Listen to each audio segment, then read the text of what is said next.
Al Passetto, la cerimonia di resa degli onori ai caduti a cura del Comando Scuole della Marina Militare ha inizio sulle note dell'Inno d'Italia. Sventolano le bandiere tricolore tenute orgogliosamente in mano dai numerosi cittadini che si sono recati al monumento ai caduti per assistere alle celebrazioni del 74° anniversario della Festa della Liberazione.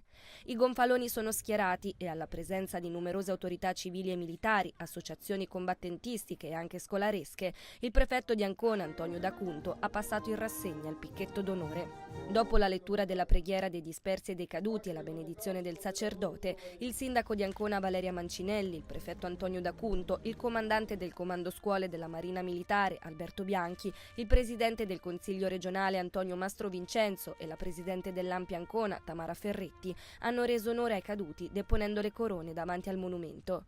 La commemorazione si è conclusa con la lettura del messaggio celebrativo del ministro della Difesa.